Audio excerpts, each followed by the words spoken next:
ఎవరైనా నాకు in paper representation తీసుకొని వస్తే ల్యాండ్ ఓనర్షిప్ మీద కూడా we will take a report and will file this report.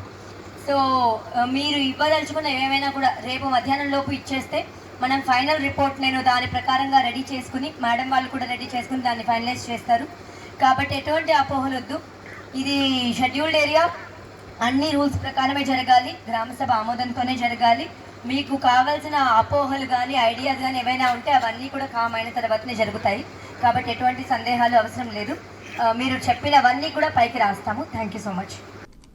ఎన్నో ఏళ్లుగా అడవినే నమ్ముకొని జీవిస్తున్నామని, అడవే తమకు జీవనాధారమని అన్నారు. నిరక్షరాస్యులైన తమతో వేలిముద్రలు వేయించుకొని మైనింగ్ కొరకు దరఖాస్తు చేసుకోవడం ఎంతవరకు న్యాయమని గ్రామస్తులు ప్రశ్నించారు. మైనింగ్ కోసం ఇష్టానుసారంగా కొండలను తవ్వుకుంటూ పోతే తమ భవిష్యత్తు ఏంటని జాయింట్ కలెక్టర్ని గిరిజనులు కోరారు. గతంలో చపరాతిపాలెంలో వద్ద కూడా మాయమాటలు చెప్పి ఇష్టానుసారంగా తవ్వుకున్నారు. ఫలితంగా ఆ గ్రామంలో తాగునీరు లేక ఇబ్బందులు పడుతున్నారని ఆవేదన వ్యక్తం చేశారు.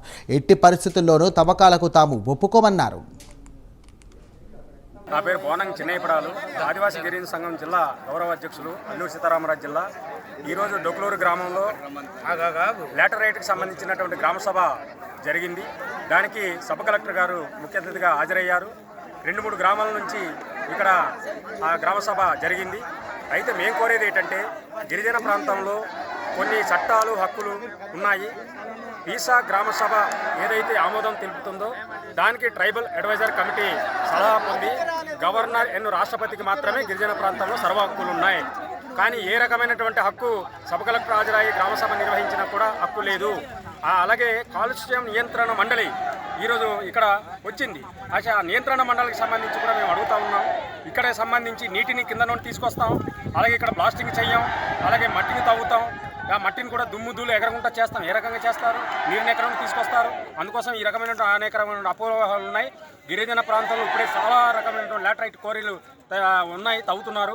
అది మొత్తం అంతా కూడా రాత్రిపూట బ్లాస్టింగే చేస్తున్నారు. ఎక్కడ కూడా బ్లాస్టింగ్ లేకుండా తవ్వకాలు జరగలేదు. అందుకోసం గిరిజన ప్రాంతంలో ఉన్న చట్టాలు హక్కుల్ని ప్రభుత్వం పరిగణనలో తీసుకొని ఈ రాష్ట్ర ప్రభుత్వం దాన్ని దృష్టి పెట్టి మేము ఏదైతే ఈ గిరిజన ప్రాంతాల్లో చట్టాల హక్కులు ఉన్నాయో ఆ చట్టాల హక్కులకి మేము అనుగుణంగా కాపాడుకోవడం కోసం మేము ప్రయత్నం చేస్తాం. దాన్ని ధిక్కరిస్తే ప్రభుత్వం పైన కూడా పోరాటం చేసి యుద్ధం చేయడానికి గిరిజన ప్రజలు సంసిద్ధంగా ఉన్నారని చెప్పి మేము తెలియజేస్తున్నాం. ఏదైతే లాటరైట్ తవ్వకాల కోసం ప్రజాభిప్రాయ సేకరణ కోసం జాయింట్ కలెక్టర్ గారు వచ్చారో పాడేటి నుంచి, ఏంటంటే ఇప్పుడు ప్రతి ఒక్కరు వ్యవసాయం మీద ఆధారపడి జీవిస్తున్నారండి. గిరిజనులు అంటేనే అర్థం గిరిని నమ్ముకొని ఉన్నవాళ్ళు. గిరి అంటే కొండ, ఆ కొండలు తవ్వడం వల్ల ఇక్కడ వాటర్ సోర్స్ అనేది ఉండదు. వర్షాలు పడాలంటే కొండలు కూడా పచ్చగా ఉంటేనే వర్షాలు పడతాయి. అలాంటి వర్షాలు లేనప్పుడు గిరిజనులు వ్యవసాయం మీద ఎలా ఆధారపడతారు? ఇప్పుడు చదువుకున్న వాళ్ళకైతే బయట వెళ్ళి ఏదో చిన్న చిత్ర ఉద్యోగాలు చేసుకుంటారు. కానీ వ్యవసాయం మీద ఆధారపడి జీవించే వాళ్ళు మాత్రం బయటకు వెళ్ళి ఎలా కూడా జీవించలేరు. పెద్ద పెద్ద పట్టణాల్లోకి వెళ్ళి బాత్రూమ్లు కడగడం లేదా చిన్న చిన్న వ్యాపారాలు చేస్తూ యాచకులుగా మారి ఉంటారు తప్ప సక్రమైన జీవనం అయితే అసలు కొనసాగించలేరు. అందువల్ల ఏంటంటే వ్యవసాయం మీద ఆధారపడి బతికే గిరిజనుల కోసం ఇటువంటి లాటరైట్ తవ్వకాలను అరికట్టాలని మేము కోరుకున్నాం. ఈ లాటరైట్ కోసం మేము పూర్తిగా వ్యతిరేకిస్తున్నామండి. కదవలస పంచాయతీ డోక్లూరులో లాటరైట్ సంబంధించి పబ్లిక్ హీరింగ్ జరిగింది. ఈ పబ్లిక్ హీరింగ్ లో ఇక్కడ ఉన్నటువంటి రైతులందరూ కూడా పాల్గొని స్వయంగా అందరూ కూడా మెజార్టీ ప్రజానికం అంతా కూడా వ్యతిరేకించడం జరిగింది. మేము కూడా భారత కమ్యూనిస్ట్ పార్టీ సిపిఐగా మరి దీని ముందు ఉన్నటువంటి కొన్ని లాటరైట్ కంపెనీకి ఇచ్చాము. అక్కడ ఉన్నటువంటి ప్రజలు ఎదుర్కొంటున్న సమస్యలన్నీ కూడా చూసాం. ఇప్పటికే ఇక్కడ చాలా విలువైనటువంటి పంటలు ఈరోజు డ్రాగన్ ఫ్రూట్స్ కానీ, కాపీలు కానీ, లేకపోతే పసుపు కానీ, లేకపోతే అల్లం కానీ, ఇలాంటి విలువైనటువంటి పంటలంతా కూడా ఈ గిరిజనులు పండించుకుంటూ అడవి తల్లిని నమ్ముకొని ఇక్కడ జీవిస్తూ ఉన్నటువంటి పంటలకి ఈరోజు మరి భూగర్భ జలాలను కూడా ఎండిపోయే విధంగా ఎప్పుడైతే వేరే భూగర్భ జలాలు ఎండిపోయి భవిష్యత్తులో పంటలు పండడానికి వీలు లేకుండా ఇక్కడ డబ్బులు ఒకరికి చేతుల్లోకి జబ్బులు అందరికీ కూడా వెళ్ళే విధంగా ఈ రోజు లాటరైట్ జరుగుతూ ఉంది. దీన్ని ఏమైనా వ్యతిరేకించాలని చెప్పి ఇక్కడ ప్రజానికం భారత కమ్యూనిస్ట్ పార్టీగా మేము కూడా పూర్తి స్థాయిలో వ్యతిరేకిస్తాము. గిరిజనులకు ఆదివాసీ గిరిజన జేఏసీ సంఘం అలాగే సిపిఎం, సిపిఐ పార్టీలు మద్దతు తెలిపాయి. గిరిజనులకు నష్టం కలిగించే ఏ పని అయినా తాము వ్యతిరేకిస్తామని అంటున్నారు. ఇక్కడ మైనింగ్ అనుమతులు ఇవ్వడానికి వీల్లేదని, ఒకవేళ అనుమతులు ఇస్తే కనుక తామంతా ఉద్యమిస్తామంటున్నారు. ఇప్పటికైనా అధికారులు స్పందించి గిరిజనుల గోడును అర్థం చేసుకోవాలని కోరుతున్నారు. ఇక్కడ విషయం ఏంటంటే ఇక్కడ అధికారులకు తెలియకపోవచ్చు లాటరైట్ కోసం, మిగతా కింద నుంచి వచ్చిన పబ్లిక్కి తెలియకపోవచ్చు. కానీ పక్కనే ఉన్న సాబరాజపాలెంలో లాటరైట్ తవ్వినప్పుడు అక్కడ పడిన బాధలు పక్కనున్న డొక్కులూరు గ్రామస్తులందరికీ తెలిసిందే. డొక్కులూరు గ్రామస్తులు ఈరోజు ఇంత వ్యతిరేకిస్తున్నారంటే వాళ్ళకి నష్టం జరుగుతుందన్న ఒక బాధ, ఆవేదనతో చెప్తా ఉన్నారు.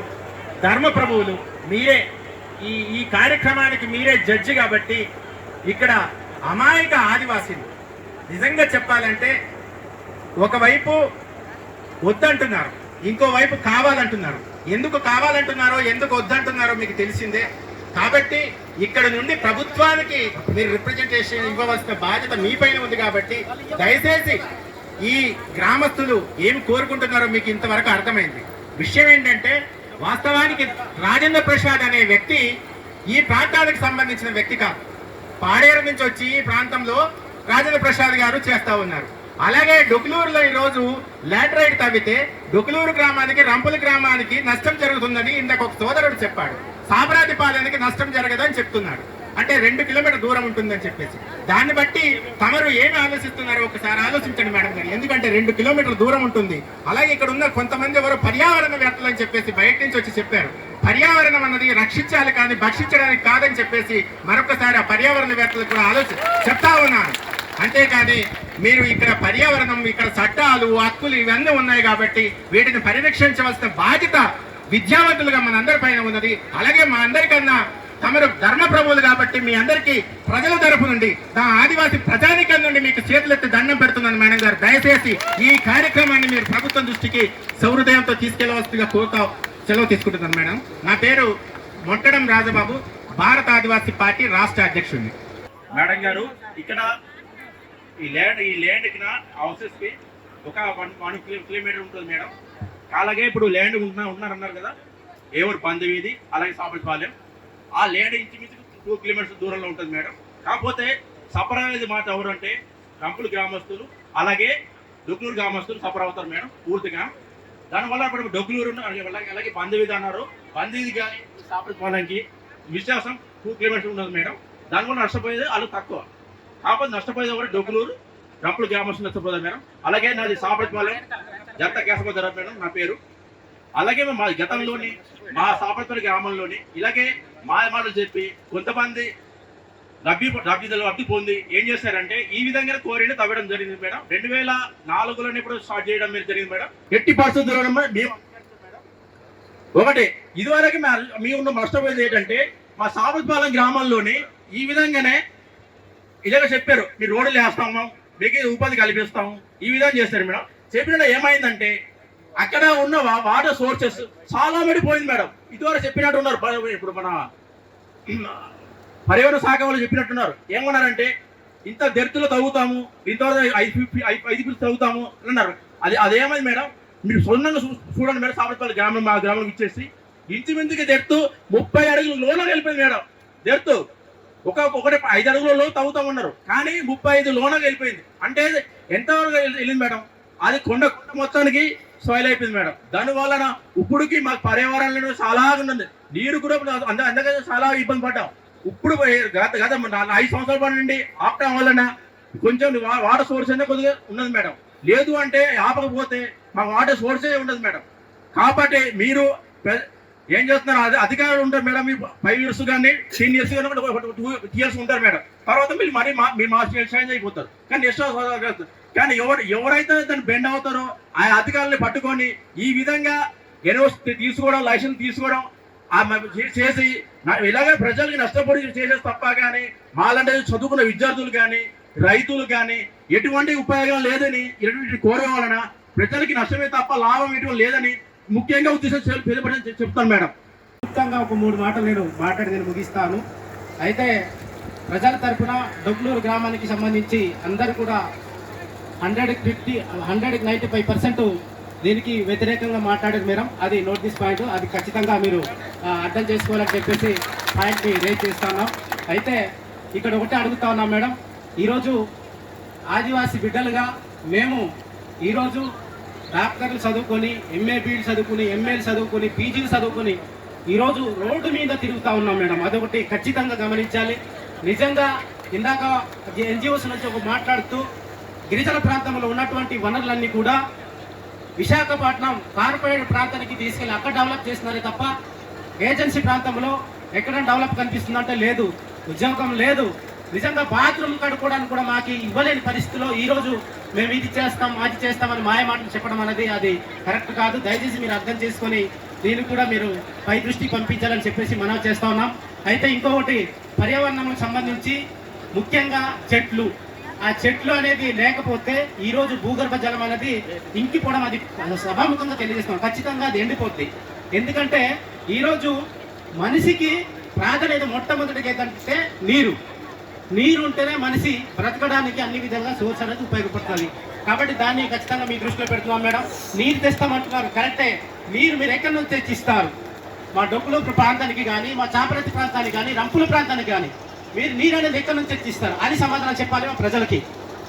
అంతేగాని మేము కొంత మైనింగ్ వల్ల మేము గ్రామానికి అభివృద్ధి చేస్తాం, రోడ్డు ఇస్తాం, ఇది చేస్తాం మాయ మాటలు కాకుండా ఖచ్చితంగా ఇవన్నీ కూడా చేసి ముందుకెళ్ళాలని చెప్పేసి ఈ సభాముఖంగా నేను తెలియజేస్తూ నేను ముగిస్తున్నాను. ఈ క్వారీని లేటెడ్ క్వారీని అడ్డుకుందామని మేమందరం పోరాటం చేద్దామని ముందుకొస్తున్నాం. మా లేటెడ్ క్వారీ ఆపేయాలని ఇప్పుడే మేడం మేము వ్యతిరేకంగా ఉండాలని కోరుకుంటున్నాం మేడం. మా కొండ తవ్వకాలు మాకు వద్దు మేడం. మా జీవితం వ్యవసాయం మేడం. మా గ్రామస్తులందరం వ్యవసాయం చేస్తూనే బతుకుతున్నాం మేడం. మాకు ఎటువంటి అభివృద్ధి వద్దు మేడం. మేము ఎలా బతుకుతున్నామో అలా చాలు మేడం. మాకు ఎటువంటి అభివృద్ధి వద్దు, మాకు ఉద్యోగాలు వద్దు. మేము చదువుకున్నాం మేడం, నేను బీటెక్ చదివాను మేడం. మాకు ఎటువంటి ఉద్యోగాలు వద్దు, ఎటువంటి అభివృద్ధి వద్దు. మేము చిన్నప్పటి నుంచి ఇక్కడే కూలి నాలి చాలా రకాలుగా మేమే సొంతంగా మా పొలాలు కానీ, అలాగే పసుపులు కానీ, మిరియాలు కానీ, కాఫీ తోటలు కానీ చాలా రకాలుగా ఈ కొండలో చాలా వేసుకుంటున్నాం మేడం. అలానే ఇప్పుడు ఎక్కడి నుంచో వచ్చి మా కొండనే తీసుకెళ్ళి ఎక్కడికో అభివృద్ధి చేద్దామంటే అవ్వదు మేడం. మేము మా గ్రామస్తులం అందరం ఈ లేటర్ తవ్వకాలని వ్యతిరేకంగా మేము పోరాటం చేస్తున్నాం మేడం. ఇది ఉదయపూర్వకంగా మేము చెప్తున్నాం మేడం. ఎందుకంటే మేము ఎప్పటి నుంచో లేదు మేడం, చాలా ఏళ్ళ నుంచి మా నాన్నలు మా తాతలు ఇక్కడే బతుకుతున్నారు కాబట్టి ఈ లేటరే తీసుకెళ్ళి ఎక్కడో అభివృద్ధి చేస్తారు మేడం. చాపరాతిపారంలో అలానే ఒక లేటరేట్ ఒక ఎర్రమట్టి తీయడం జరిగింది మేడం. అది చాలా రోజులు అయింది. ఆ లేటరేట్ తీయడం వల్ల అక్కడ ఆ ఊర్లో ఉద్యోగాలు ఇస్తామన్నారు, సీసీ ర్యాంప్ ఇస్తామన్నారు. ఇప్పుడు చాలా అక్కడ ఏం లేదు మేడం. పండించడానికి పంటలు లేవు మేడం, నీరు లేదు, తినడానికి తిండి కూడా లేని పరిస్థితి వస్తుంది మేడం మా ఊర్లో. ఇది మీరు ఒకసారి గమనించి మేడం మా నుంచి మీరు చిన్న సపోర్ట్ మేడం. మేము మా గ్రామ పెద్దలు అలాగే మా చాపరెత్తిపాలెం అలాగే డోకులూరు అలాగే కొకటపాడు ఈ 3 ఊళ్ళ నుంచి మేము ఈ లేటరేట్ తవ్వవద్దని మేము కోరుకుంటున్నాం మేడం. ఎందుకనేది మేము ఈ ప్రజాపాయ సేకరణలో చెప్తున్నాం మేడం. అలానే మా ఊరిలో చాలామంది పట్టలు ఉన్నాయి.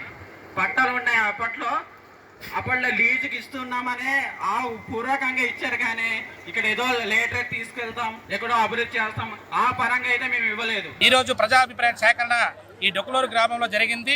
దీనికి ఈరోజు ప్రజలందరూ కూడా వ్యతిరేకంగా ఉన్నది.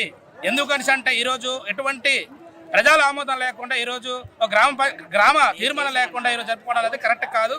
దీనికి మేము వ్యతిరేకంగా ఈరోజు ఉన్నాము. అలాగే ప్రజలందరూ కూడా వ్యతిరేకంగా ఉన్నారు. ఎందుకంటే ఇది నిరంతరంగా ఈరోజు ఒక భూమి మా యొక్క తాతల నుంచి ఈరోజు మాకు వచ్చింది. ఆ భూమిని మేము వినియోగించుకోవడానికి రేపు మాకు ఉండాలి. కానీ ఈరోజు తవ్వేసి రకరకాలను చేసి ఈరోజు పర్యావరణానికి దెబ్బతీసి మా పంటకు దెబ్బతీసి అనేకమైనటువంటి వాటర్ని ఈ ఇబ్బందులు పెట్టేసి చేయడం అనేది కరెక్ట్ కాదు. దీనికి మాత్రం ఖచ్చితంగా మేము ప్రజలందరూ ఏకమై ఖచ్చితంగా మేము ఖండిస్తున్నాం. దీనికి వ్యతిరేకిస్తాం కూడాను. రేపు యజమాని కూడా ఖచ్చితంగా దీనికి బాధ్యత తీసుకోవాలి. ఎందుకని అంటే ఇక్కడ ఉన్నటువంటి ఈ రోజు వచ్చినటువంటి కలెక్టర్ గారు ఖచ్చితంగా దీనికి పరిమాణంలో తీసుకొని దీన్ని రద్దు చేయాలని చెప్పేసి ఈ సభ ముఖ్యంగా మేము తెలియజేస్తా ఉన్నాం. మేము కోరిక ఇచ్చేసి 11 సంవత్సరాలు అవుతుందండి. ఇష్టపూర్వకంగానే ఇచ్చాము. డొక్కులూరు వాళ్ళు కూడా మాతో పాటు ఇచ్చారు. ఈ రోజు నాడు వాళ్ళు వ్యతిరేకంగా మాట్లాడుతున్నారు. అది పద్ధతి కాదు. ఎందు గురించి అంటే మేమందరం ఇష్టపూర్వకంగా చాలా సార్లు డొక్కులూరు వెళ్ళాము, మీటింగ్ పెట్టాము. వాళ్ళు ఏమంటే తీసుకున్నారు, మేము ఏమంటే తీసుకున్నాము. వాళ్ళు ఇష్టపూర్వకంగా ఇచ్చారు, మేము ఇష్టపూర్వకంగా. ఈ రోజు నాడు మళ్ళీ వ్యతిరేకంగా మాట్లాడుతున్నారు. వాళ్ళకి పొలాలు ఉన్నాయి, కాఫీ తోటలు ఉన్నాయి. మాకైతే ఇటు భూములు కాబట్టి పంట ఏమీ రావట్లేదు కాబట్టి మేము ఇష్టపూర్వకంగా ఇస్తాం. మొక్క వేసిన పండలేదు, అది బీడు భూమి కనుక ఆ మొక్క పండక మేము ఇచ్చేసాము. అదే మాకు పండుగ ఉంటే మేము ఇయ్యాం భూమి. అది పండకపోతే మేము ఏం చేయాలో ఇప్పుడు మాకు మీరే చెప్పండి, అతకాలే చెప్పండి. మరి ఏం చేయాలో ఇప్పుడు మేము ఎలా బతకాలో మాకు మీరే దారి చూపించాలి మరి. ఎందుకంటే అది పండలేదు కనుక ఇచ్చేసాము. అది పండితే మేము ఇవ్వం కదా, పండే భూమి మేము ఎందుకు ఇస్తాము? అది పండుతుంది కనుక మేము మా కుటుంబాలకి ఇంకా మా పిల్లలకి ఉంటుందని మాకు తెలుసు. మాకు తెలియకుండా ఇవ్వలేదు కదా మేము.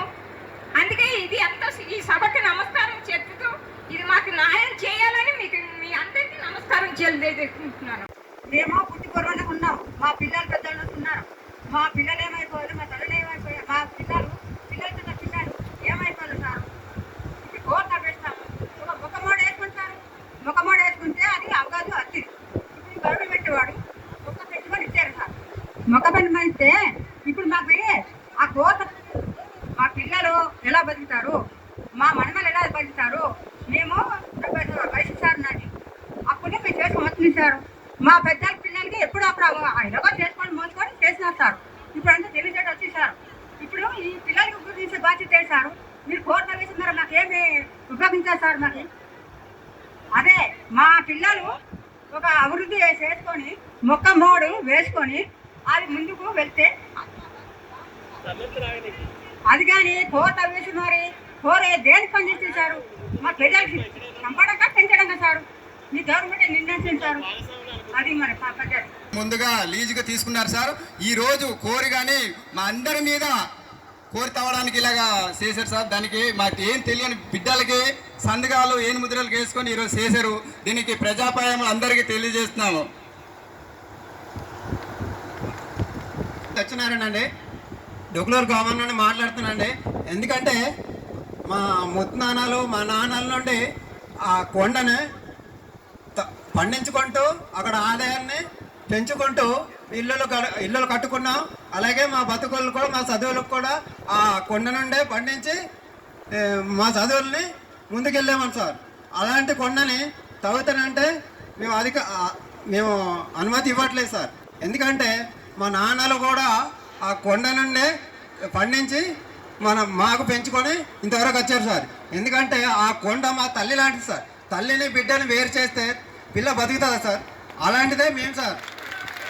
అంత వ్యత్యాసం ఉంది సార్ మా కొండని మాకు. ఎందుకంటే మా తల్లిని వేరు చేసి పిల్లని బతికించలేము. అంత అనుబంధం మా కొండ మాకు దండగా ఉంది సార్. అదే మా కొండనే కావాలి సార్. మాకు కోరి తవ్వడానికి వద్దండి సార్.